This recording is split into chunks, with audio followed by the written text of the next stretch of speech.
حضور سید عالم صلی اللہ تعالیٰ علیہ وسلم نے ایک مثال دے کے بات کو سمجھایا. یہ مشکاۃ شریف میں بھی موجود ہے اور دیگر کتب احادیث میں بھی. حضور فرماتے ہیں کہ اللہ نے اپنی رحمت کے 100 حصے کیے، ایک حصہ اللہ نے دنیا پہ نازل فرمایا. فرمایا اس ایک حصے کی برکت سے ماں بچوں سے پیار کرتی، باپ بچوں پر شفقت کرتا ہے، لوگ غرباء سے محبت کرتے ہیں. ایک حصہ رحمت دنیا میں نہ. اگلے لفظ سنیں گے تو آپ خوش ہو جائیں گے. حضور فرماتے ہیں رب نے 99 حصے رحمت کے محفوظ کیے ہیں، قیامت کے دن اپنے بندوں پر فرمائے گا.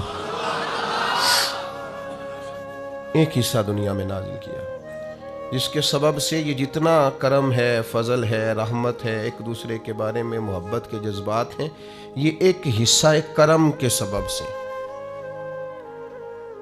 درندے بھی اپنے بچوں سے پیار کرتے ہیں. اور دیکھیے کچھ جگہوں پہ ایسا نہیں ہے، مثلا ناگن اپنے بچوں کو کھا جاتی ہے، مچھلی اپنے بچوں کو پہچانتی بھی نہیں. تو یہ جو بعض جگہوں پہ ایسا سلسلہ رکھا گیا ہے، یہ باقی جگہوں پہ جو رحمت ہے اس کی نشاندہی ہو جائے، اس کے لیے رکھا گیا کہ تمہیں اندازہ ہو جائے کہیں یہ معاملہ نہیں بھی ہے، اور جہاں ہے وہاں اللہ کا فضل ہے تو ہے. آپ غور فرمائیں، بہت ساری جگہوں پہ بہت سارے والدین بھی ایسے ہمیں تاریخ میں ملتے ہیں اور ہمارے ارد گرد پائے جاتے ہیں، بحیثیت باپ ہونے کی بھی اس نے پرواہ ہی نہیں کی کبھی بچوں کی. اس کا اور ذوق ہے. تو یہ آپ کے دل میں جو بہت زیادہ پیار ہے بچوں کا، تو یہ سمجھ لیں اللہ نے خاص رحمت فرمائی ہوئی ہے، یہ اس نے خاص کرم کیا. پھر چوتھی بات رحمت الہی کے تعلق سے آپ اس کو سمجھ لیں، پرافٹ ایک بہت بڑی چیز کا نام ہے. جس کاروبار میں نفع نہ ہو لوگ اس کو بند کر دیتے ہیں. لمبا عرصہ تک لوگ وہ کاروبار نہیں کرتے جس کاروبار میں خسارہ ہو. ایک وقت تک اس کو دیکھا جاتا ہے، جب سمجھ میں آتا ہے کہ یار یہ تو معاملہ جو ہے یہ میری سمجھ میں نہیں آ رہا، تو بڑے سالوں کا چلتا ہوا بزنس بھی لوگ چلتا ہوا کرتے ہیں. کہتے نہیں سمجھ میں آ رہا. اپنی زندگی کو پلٹ کے دیکھیں کہ زندگی نفع میں ہے، پرافٹ میں ہے یا خسارے میں ہے. اللہ نے تو کہا ان الانسان لفی خسر، انسان نقصان میں ہے، خسارے میں. تو اللہ جب رحمت کرتا ہے نا، تو پھر یہ جو زندگی ہوتی ہے یہ نفع میں ہو جاتی ہے. کس طرح؟ حضور فرماتے ہیں تم ایک گناہ کرتے ہو تو جب تک کرتے نہیں لکھا نہیں جاتا، اور کر لیتے ہو تو ایک ہی لکھا جاتا ہے، اور نیکی کا ارادہ کرتے ہو ابھی کی نہیں وہ لکھ دیتا ہے. اور فرمایا جب کر لیتے ہو تو پھر 10 گنا بڑھا کے لکھتا ہے.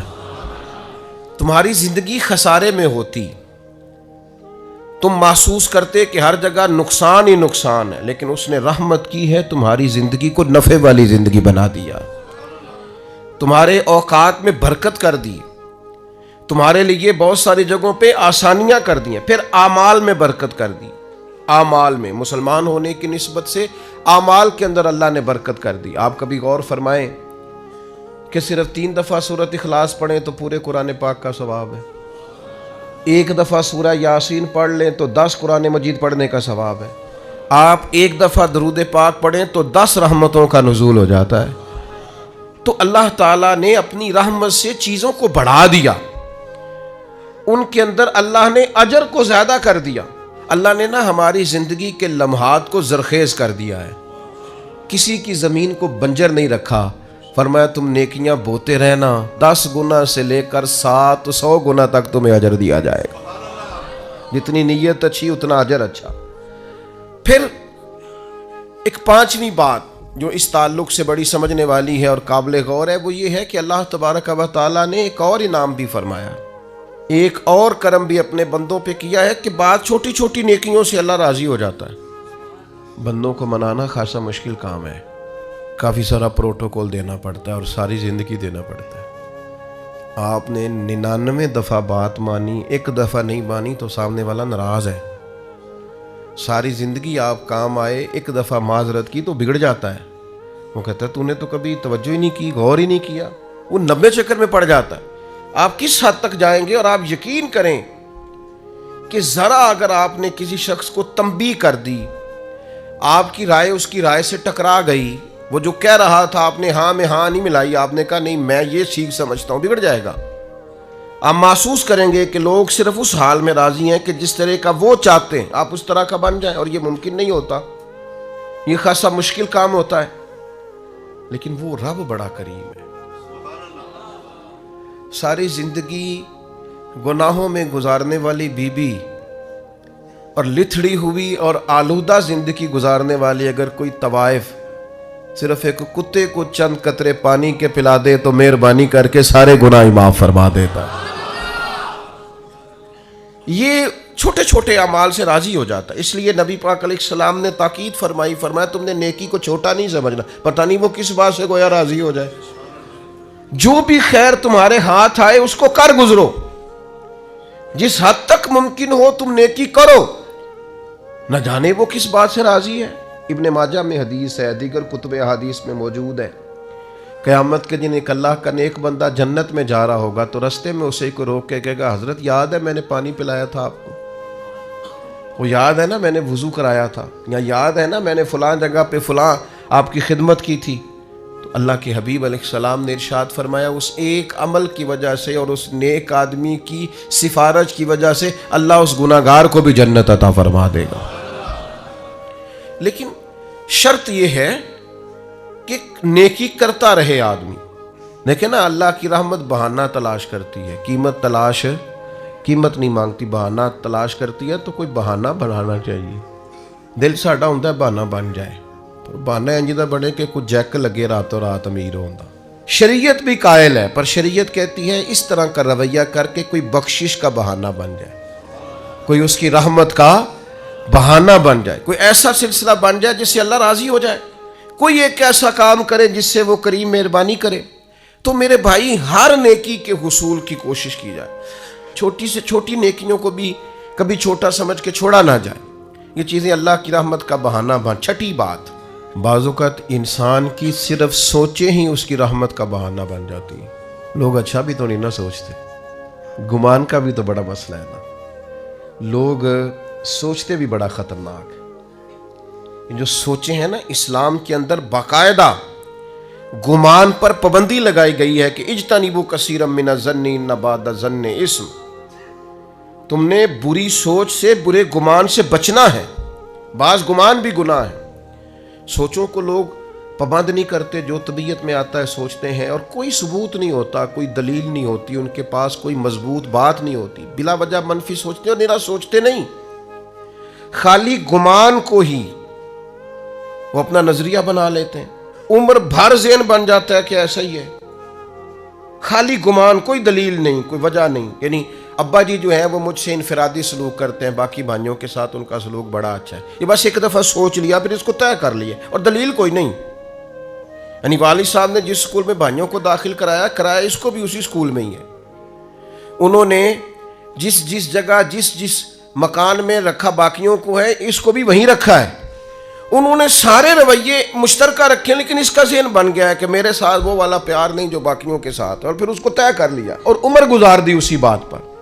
تو گمان کو ٹھیک رکھنا، سوچوں کو ٹھیک رکھنا، نظریات کو پاکیزہ رکھنا، ہمارا جو گمان ہے نا وہ سیٹ نہیں ہوتا۔ ہمارے ملک میں ایک نہ سلسلہ چلتا ہے بدگمانی کا، بے یقینی کا، ٹوٹتی سوچوں کا، بکھرتے خیالات کا۔ وہ کہہ کے نا کہ ساری دنیا گڑبڑ ہو گئی تو محسوس ہوتا ہے کوئی بندہ اچھا بچا ہی نہیں، اور نتیجہ یہ نکلتا ہے کہ سوچیں ٹھیک نہیں ہوتی۔ سوچیں ٹھیک ہو جائیں نا، کبھی سوچیں۔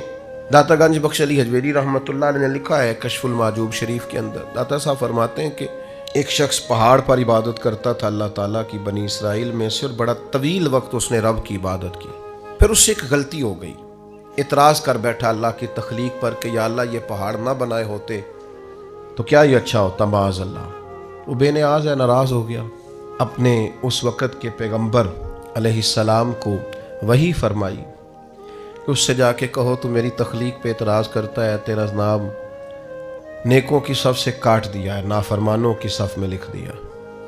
بندہ بڑا انوکھا تھا، اور یہ جو بندے کے اندر جذبات پیدا ہوتے ہیں دراصل یہ بھی توفیق الہی ہوتی ہے۔ جب آ کے اس سے کہا نا کہ تیرا نام کاٹ دیا ہے تو کہنے لگا حضور کاٹنا اور لکھنا چھوڑیے، یہ بتائیے میرے رب نے میرا نام لیا ہے؟ یعنی میرے رب نے میرا نام لیا ہے؟ میں قربان جاؤں ذرا پھر سے کہنا ایک دفعہ، میرا نام اس نے لیا ہے؟ میرے رب نے میرا نام لیا. اور پھر اس کے آنسو چھم چھم گرے. پھر وہ رویا اور کہنے لگا اس کریم کے حضور عرض کیجئے گا کہ اگر میرے لیے یہ فیصلہ ہو ہی گیا ہے کہ میں نافرمان ہوں تو پھر میرا وجود اتنا بڑا کر دے کہ دوزخ میں ہی اکیلا پورا ہوں. میرا دل نہیں کرتا رب کا کوئی اور بندہ جہنم میں جائے. کبھی یہ گمان دیکھنا، یہ سوچ ایسا ہو تو نہیں نہ سکتا جب تک رب نہ چاہے. اس نے عرض کی کہ میرا وجود اتنا بڑا کر دیا جائے کہ میں سارے دوزخ میں پورا آ جاؤں، اللہ کا کوئی اور بندہ سزا نہ پائے. وہیں کھڑے تھے اللہ کے پیغمبر. پھر سے وہی آئی، کہا اسے کہو میں راضی ہو گیا ہوں، اسے کہو میں نے اسے معاف کر دیا، اسے کہہ دو میں نے اس کے لیے جنت کا فیصلہ کر دیا، اور اسے کہہ دو قیامت میں یہ جس کی سفارش کرے گا میں ان سب کو بھی جنت عطا کر دوں گا. لیکن شرط یہ ہے کہ سوچے تو ٹھیک ہوں، گمان تو ٹھیک ہو، ارادے تو ٹھیک ہوں. لیکن وہ جیسے میں نے شروع میں عرض کیا نا، ہمارے زمانہ تیز لوگوں کا زمانہ، وہ بڑی زبردست قسم کی منصوبہ بندی کرتے ہیں اور سارا کچھ چالاکی سے حاصل کرنا چاہتے ہیں. اکثر میں دوستوں سے کہا کرتا ہوں کہ پہلے ہم سنتے تھے پرانے بزرگوں سے کہ لوگ اپنے دوسروں کو شیشے میں اتار لیتے ہیں. تو یہ جو ہمارا زمانہ ہے اب تو شیشہ نہیں، اب تو لوگ شیشی میں بھی اتار لیتے ہیں، چھوٹی سی شیشی میں اتار لیتے ہیں، پتہ ہی نہیں چلتا. ایسی زبردست قسم کی لوگ بات سناتے ہیں کہ وہ سمجھ میں نہیں آتی، اور وہ سمجھتے ہیں کہ شاید یہ فن اور یہ بولنا اور یہ جو منصوبہ بندی ہے اور یہ جو میرے ذہن کی تیزی ہے یہ میرا کمال ہے. یہ تو اللہ کا انعام تھا، تو نے مثبت چیز کو منفی جگہ پہ استعمال کر کے ناشکری کی رب کی. یہ تیرے اوپر اللہ کا خاص انعام تھا لیکن تو سمجھا ہی نہیں، تو نے غلط رنگ اختیار کیا.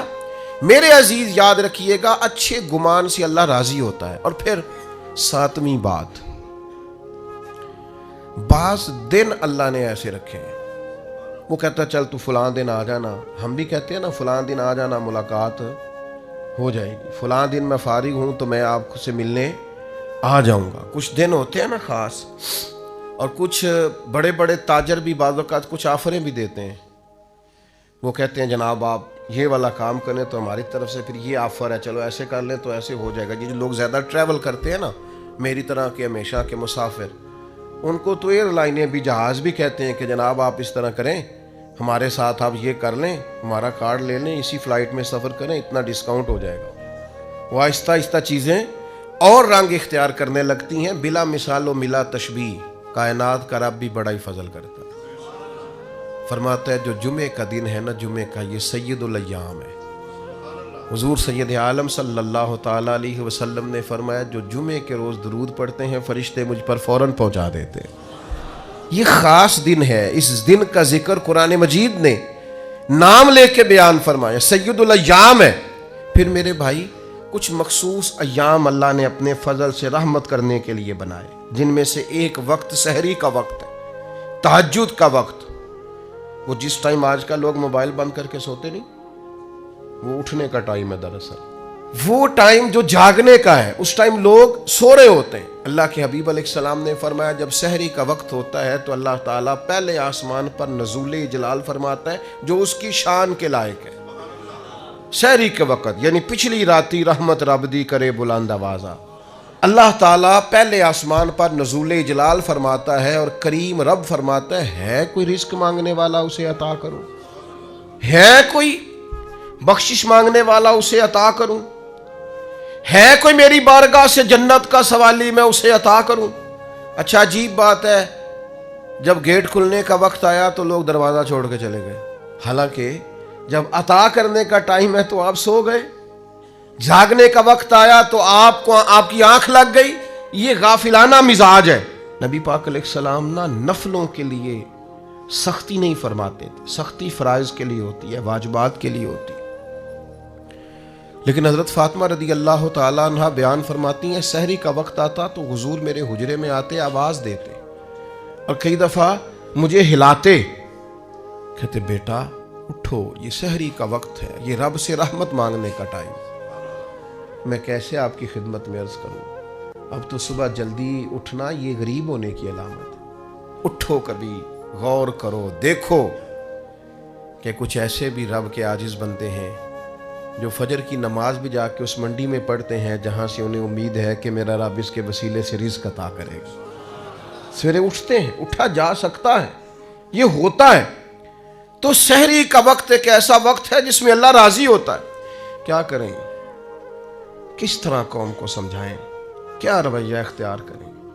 میں کبھی کبھی دوستوں سے کہتا ہوں میرا دل نہیں کرتا بعض باتیں کرنے کو, وہ محسوس ہوتا ہے کہ یار یہ تو زیادہ ہی آگے چلے گئے, لیکن کبھی کبھی مجھے فیل ہوتا ہے کہ ابھی تک ہماری قوم اس بات پر بھی تیار نہیں ہو سکی کہ کھانا کھانے سے پہلے بسم اللہ شریف پڑھنے کی عادت بنائی جائے. مجھ سے ناراض نہ ہونا, آپ پڑھتے ہوں گے, لیکن میں اپنا نظریہ عرض کر رہا ہوں کہ اب اس کے لیے کوئی پی ایچ ڈی کرنے کی ضرورت ہے. یہ کوئی مسئلہ ایسا ہے کہ جس کے لیے فقہ کی 4 کتابیں پڑھیں گے تو سمجھ میں آئے گا کہ کھانا کھانے سے پہلے بسم اللہ. تو جو قوم یعنی بالکل بنیادی اور ضروری بات ہے کہ آپ کھانے سے پہلے بسم اللہ پڑھ لیں, اور میرا خیال ہے یہ بچے کو ویسے ہی آتی ہے. ہو سکتا ہے جس کو با کی پہچان نہ ہو, سین کی پہچان نہ ہو, میم کی پہچان نہ ہو, الف کی اور لام کی پہچان نہ ہو, ہا کی پہچان نہ ہو, اسے ویسے ہی آتی ہو, زبانی یاد ہو گئی ہو, لیکن عادت کس نے بنانی ہے, مزاج کس نے بنانا. بالکل بنیادی باتیں بھی اگر ہم ان پر غور نہیں کریں گے تو پھر میرے بھائی بڑے بڑے فلسفوں کا اور بڑی بڑی باتوں کا پیچھے کیا رہ جائے گا. تو سحری میں اٹھنا, فجر میں اٹھنا, نماز کا پابند ہونا, بہت پیچھے رہ گئے وہ والدین. سننا مجھ سے اور مجھ سے ناراض نہ ہونا جس نے اپنے بچے کو ایم فل تک پڑھا لیا ہے اور ایم ایس سی تک کرا لیا ہے, پر وہ بڑا پیچھے رہ گیا ہے. اس نے سارا کچھ تو کرایا ہے پر اپنے بچے کو سجدے کا طریقہ نہیں بتایا. وہ نمازی نہیں بنا سکا, عبادت گزار نہیں بنا سکا, صبح اٹھنے کا سلیقہ نہیں بتا سکا, پیچھے رہ گیا, نقصان میں رہ گیا, کمزور رہ گیا. پہلے بھی ایک دفعہ عرض کیا تھا, پھر کہتا ہوں. ایک دوست میرے پاس آئے اور کہنے لگے میں نے بڑا ہی زور لگایا, میرا بچہ عالم نہیں بنتا, بڑی کوشش کیا. میں نے ان سے کہا ضروری نہیں ہے سارے بنے, نہ شریعت کا یہ حکم ہے کہ کل علم سارے حاصل کریں. آپ ایسا کریں, عالم نہیں بنتا تو اچھا مسلمان بنا دیں. اس کے اخلاق درست ہونے چاہیے, اس کی عبادات کا معاملہ درست ہونا چاہیے, اسی پر اللہ کی رحمت برس جائے گی. اسی طرح کے کچھ ایام پھر اللہ نے رکھے ہیں, جیسے ٹائم رکھا ہے اسی طرح کے ایام رکھے. ان میں سے شب برات بھی ہے, شب قدر بھی ہے, رمضان کی ہر رات بھی ہے. پر کس کے لیے؟ شیخ سعدی فرماتے ہیں جو قدر کرے اس کے لیے ہر شب بھی شب قدر ہے, اور جو قدر نہ کرے ٹھیک ہے وہ پھر شب قدر کی رات بھی سوٹ سیتا رہے, وہ شب قدر کی رات بھی کوئی مال خریدنے جاتا رہے, وہ پھر شب قدر کی رات بھی دیکھے کہ آج کل کون سی چیز بک رہی ہے, کون سی خریدنی ہے, چلتا رہے کام. اگر قدر کرے گا تو ہر شب شب قدر ہے, اور اگر قدر نہ کرے تو جتنی مرضی شب قدر گزر جائے. یہ تو قدر والوں کے لیے. آپ اس کو سمجھ لیں, اس پر غور کر لیں کہ اللہ نے وقت دیا ہے کہ آ جا رحمت برسے گی, تو شب برات پہ آ جا کرم ہو جائے گا. یہ نہیں آیا سویا ہوا ہے, آ جا شب قدر کی رات کرم ہو جائے گا, نہیں آیا سویا ہوا ہے. وہ تو کہتا ہے کتب ربکم علی نفسہ الرحمہ, تیرے رب نے اپنے ذمہ کرم پر رحمت کو خاص کر لیا ہے, پر آ تو صحیح نا. حدیث سنو مزہ آئے گا, بخاری مسلم میں مشکات میں حدیث موجود ہے. نبی پاک فرماتے ہیں بندہ گناہ کرتا ہے, بندے سے گناہ ہو جاتا ہے, پھر وہ کہتا ہے یا رب یا رب یا رب مجھے معاف کر دے. اللہ فرشتوں سے فرماتا ہے میرے بندے کو پتا ہے کہ میرا کوئی رب ہے, اور یہ بھی پتا ہے کہ میرے رب نے مجھے معاف کر دینا ہے. اور اللہ فرشتوں سے فرماتا ہے گواہ ہو جاؤ میں نے اسے معاف کر دیا. فرمایا پھر نفس غالب آتا ہے, پھر کوئی گناہ کر بیٹھتا ہے, پھر عرض کرتا ہے یا رب یا رب یا رب, اللہ میں بھول گیا, میری مدد فرما, مجھے معاف کر دے. تو کریم فرماتے ہیں اللہ پھر فرشتوں سے فرماتا ہے میرے بندے کو پتا ہے اس کا رب بھی ہے, اور یہ بھی پتا ہے اس نے معاف بھی کر دینا, تم گواہ ہو جاؤ میں نے اسے معاف کر دیا ہے. تیسری بار حضور بیان فرماتے ہیں, تیسری بار فرمایا پھر بندے سے غلطی ہو جاتی ہے, وہ پھر بھول جاتا ہے, پھر اللہ کے حضور عرض کرتا ہے یا رب یا رب یا رب. تو فرمایا مالک فرماتا ہے فرشتوں میرے بندے کو پتا ہے کہ اس کا رب بھی ہے, اور یہ بھی پتا ہے کہ اس نے معاف کر دینا ہے, تم گواہ ہو جاؤ میں نے اسے معاف کر دیا ہے. شارحین حدیث فرماتے ہیں یہ حضور نے جو 3 بار کا ذکر کیا یہ تمثیل کے طور پر ہے. معنی کیا ہے کہ وہ جتنی بار بھی سچے دل سے توبہ کرے گا اللہ اتنی بار ہی اسے معاف فرما دے گا. شرط یہ ہے کہ توبہ سچے دل سے کرے, توبہ کے جملے نہ پکارے استغفر اللہ استغفر اللہ استغفر اللہ, اور ساری رات شب برات میں مسجدوں سے رونے کی اور چیخنے کی اور تڑپنے کی آواز آئے. تو میں نے بارہا کہا ہے, میں پھر کہتا ہوں کہ اگر تو شب برات کی رات توبہ کرنے کے بعد پھر تھوڑا سا ہمیں پتہ چلے کہ اب معاشرے سے کچھ ملاوٹ ختم ہو گئی ہے, کچھ جھوٹ ختم ہو گیا ہے, کچھ بددیانتی ختم ہو گئی ہے, تو پھر تو پتہ چلے رات کچھ لوگوں نے توبہ کی ہے. لیکن یہ کہ ساری رات روتے بھی رہیں, تڑپتے بھی رہیں, اور توبہ کا تو مطلب ہی یہ ہے کہ یا اللہ پچھلے معاف کر دے, آج کے بعد نہیں کروں گا, لیکن پچھلے معاف کرا لیے اور آئندہ چھوڑنے کا ارادہ نہیں کیا تو توبہ کی شرط ہی نہ پائی گئی, یہ توبہ ہوئی نہ, یہ توبہ کی نہیں گئی. جب تک آپ یہ ارادہ نہیں کرتے کہ اب میں چھوڑ دوں گا, آج کے بعد یہ نہیں کروں گا, اللہ تعالیٰ معاف کرنے والا ہے, کریم ہے. پھر 8ویں بات بھی سنیں, شریعت میں مایوسی بہت بڑا گناہ ہے. یعنی ساری رپورٹیں بھی غلط آ جائیں نا, ڈاکٹر نے بول دیا ہے کہ بھئی مشکل ہے آپ کا بچنا, اس وقت بھی یہ امید چھوڑنا ناجائز ہے کہ میں نہیں بچوں گا. اس وقت بھی امید یہی رکھنی چاہیے کہ میرا رب اگر فضل کرے تو فوراً شفا عطا فرما دے. یہ ضروری امر ہے, ضروری. آپ کو ہر کاروبار میں نقصان ہوا ہے, آپ نے جتنی بھی صحیح کی ہے آپ کی آگے نہیں بڑھ سکی, بڑی جد و جہد کی ہے, آگے نہیں آپ جا سکے, آپ کو بار بار پیچھے لوٹنا پڑتا ہے, بار بار آپ محسوس کرتے ہیں کہ میرا نقصان ہو گیا ہے. لیکن آپ کے لیے یہ سوچنا منع ہے کہ مجھے اب میں کبھی بھی آگے نہیں بڑھ سکتا, میں تو بس جی ختم ہو گئی بات, میں تو تھک گیا ہوں یہ کر کر کے. حکم یہ ہے کہ تو خدا کا نام لے کے آگے بڑھ, وہ بڑا کریم ہے, فضل کرے گا اور اتنا رزق دے گا کہ کبھی سوچا بھی نہیں ہوگا. یہ سوچیں شریعت کے اندر ضروری ہیں. یعنی علماء کا, فقہاء کا, محدثین کا ایک متفقہ فتویٰ ہے کہ رحمت الہی کی امید رکھنا واجب ہے. یہ ضروریات دین کا مسئلہ ہے کہ آپ اللہ کی رحمت کی امید رکھیں گے کہ میرا رب بڑا کریم ہے. ہمارے بزرگ کہا کرتے تھے کہ جب بھی آپ چل پڑیں گے نا منزل انشاءاللہ آ جائے گی. شرط چلنا ہے, شرط اٹھنا ہے, شرط سفر شروع کرنا ہے. آپ جب چلیں گے تو منزل آ جائے گی, آپ محسوس کریں گے کہ منزل آ گئی. میں یہ تو نہیں کہتا میں نے زندگی میں بڑی محنت کی, لیکن سفر بڑے بڑے لمبے کیے. یہ بھی گزشتہ 1-2 مہینے پہلے کی بات ہے, ہمیں بلوچستان جانا تھا اور پھر کچھ ایسا معاملہ ہوا, انہوں نے کہا رستہ ٹھیک نہیں ہے, پر ہمیں پہنچنا بھی ہر صورت رات کو حیدرآباد میں تھا, اور سفر وہ فلائٹ جو ہے وہ کنیکٹ نہیں ہوتی, سارا بائی روڈ سفر تھا. تو کچھ تھوڑی سی نا 1-2 دوست نے ہمت دلائی, انہوں نے کہا جی اللہ خیر کرے گا, تو اللہ نے خیر کر دی. وہ چل پڑے اور بڑے بر وقت پہنچ گئے, سارے کام ہو گئے جتنے جتنے منصوبے میں تھے. تھوڑا سا نا ہمارے ہاں نا ہمتیں دلانے کا ماحول بھی ختم ہوتا جاتا ہے. اور میں آپ کو عرض کرتا ہوں جوانوں کو, بعض بزرگوں کو بھی ضرورت ہوتی ہے کہ ان کی ہمت دلائی جائے, ان سے کہا جائے کچھ بھی نہیں انشاءاللہ خیر ہو جائے گی. آپ یہ کہتے ہیں اتنی عمر ہو گئی ہے اب میں ان کو تسلی دوں. بھائی تسلی کی ضرورت تو ہر وقت رہتی, آپ تسلی دیں, آپ ہمت بنائیں, آپ کہیں, آپ بات کریں, چیزیں بہتر ہو جاتی ہیں. آپ یہ کہیں کہ انشاءاللہ ہو جائے گا, ہو جاتا ہے. لیکن شرط یہ ہے کہ امید خدا کی رحمت کی کبھی چھوٹنے نہ پائے. روایت ایک بڑی منفرد ہے, بڑی حسین ہے. فرمایا کہ قیامت والے دن نہ 2 گناہگار ہوں گے, دونوں کو اللہ کی بارگاہ سے حکم ہوگا کہ جاؤ دونوں جہنم میں چلے جاؤ, معاذ اللہ ثم معاذ اللہ. ایک دوڑ لگا دے گا, بھاگ گیا دوزخ کی طرف, حکم باری تعالیٰ ہوا چلو دوزخ میں تمہارے اعمال بڑے سیاہ ہیں, اس نے دوڑ لگا دی. دوسرا کیا کرتا ہے, چند قدم اٹھاتا ہے پھر پلٹ کے پیچھے دیکھتا ہے, پھر چند قدم اٹھاتا ہے پھر پلٹ کے پیچھے دیکھتا ہے, پھر چند قدم اٹھاتا ہے پھر پلٹ کے. تو دروازہ آ گیا دوزخ کا. اب ایک بھاگ گیا ہے, ایک دبے قدموں آہستہ آہستہ چل رہا ہے. کریم مالک نے حکم دیا دونوں کو دوبارہ واپس لاؤ. اللہ اکبر. اللہ نے دونوں بندوں کو بلا لیا اور بلا کر کے فرمایا ہاں بھائی تو بڑا دوڑ کے گیا دوزخ کی طرف, کیوں گیا ہے؟ اللہ دلوں کے حال جانتا ہے نا, انہ علیم بذات الصدور, دلوں کے حال جانتا ہے. تو کیوں دوڑ کے چلا گیا؟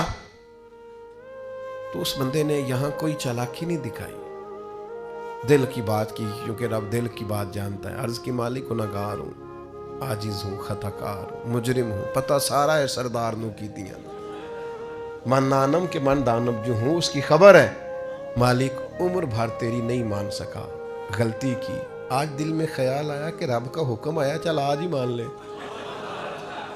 دوڑ گیا ہوں، قربان جائیں، آخری وقت ہے، فیصلہ دوزخ کا ہو گیا ہے۔ اس نے کہا سوچا میں دوڑ گیا، آج تو مانوں اپنے رب کی۔ کریم اسی بات سے راضی ہو گیا، فرمایا بھیج دو اس کو جنت میں۔ وہ چلو آخر وقت تک کی صحیح، کسی ٹائم ہی صحیح، آخر میں ہی صحیح۔ تو وہ جو دھیمے دھیمے قدم اٹھا رہا تھا، اس سے پوچھا بھائی اللہ جانتا ہے؟ پوچھنا لا علمی کی علامت، بھائی تو بڑے آرام آرام سے کیوں جا رہا تھا؟ اس نے کہا مالک میرا یقین تھا میرا رب کریم ہے، میں پلٹ پلٹ کے دیکھتا تھا کہ آواز آ ہی جائے گی، آواز آ ہی جائے گی، آواز آ ہی جائے گی، دوزخ کا دروازہ آ گیا، پر میری تیرے کرم سے امید نہیں ٹوٹی، اور مالک جب میں دوزخ کے دروازے پر پہنچا تو آواز آ ہی گئی، وہ ہو گیا جس کی مجھے امید تھی، آواز کرم آئی۔ تو اللہ نے فرشتوں سے فرمایا جو میری رحمت کی اتنی امید رکھے اسے کوئی دوزخ میں پھینکا جاتا ہے؟ لے جاؤ اسے بھی جنت میں۔ دونوں کو جنت میں ڈال دیا، تو آخری دم تک رحمت سے امید چھوڑنی، کوئی کچھ بھی کہہ دے، کتنا بھی کہہ دے، اس کے کرم سے امید چھوڑنی۔ ایک درویش گزرے ہیں حضرت ابو الحسن شیبانی رحمت اللہ علیہ، وہ فرماتے ہیں جس شخص کو میں بڑا گناہگار سمجھتا تھا نا، اور بہت سارے لوگ سمجھتے تھے، اور واقعی وہ ایسے کام بھی کرتا تھا، فرماتے ہیں پھر ایک وقت ایسا بھی آیا کہ اس نے توبہ کی، اور پھر ایسا وقت بھی آیا کہ ریاستیں کر کے ہم سے آگے نکل گیا، اور پھر ایک شام ایسی بھی آئی کہ میں اس سے دعا کرانے پہنچ گیا۔ یہ تو اللہ تعالیٰ کی حکمت ہے، اس کا کرم ہے، کب کسی پر رحمت برکھے تو اللہ نے اپنے ذمہ کرم پر رحمت لازم کر لی ہے۔ یہ جو دن ہے نا سارے رحمت کے دن ہیں، یہ جتنی راتیں ہیں یہ رحمت والی ہیں، کرم والی ہیں، عطا والی۔ کوشش فرمائیے گا جس حد تک ممکن ہو سکے انسان اپنے رب کے حضور حاضر ہو، کھلے ہوئے دروازوں سے اپنے حصے کی خیر پائے۔ اللہ تبارک و تعالی مل بیٹھنا قبول کرے۔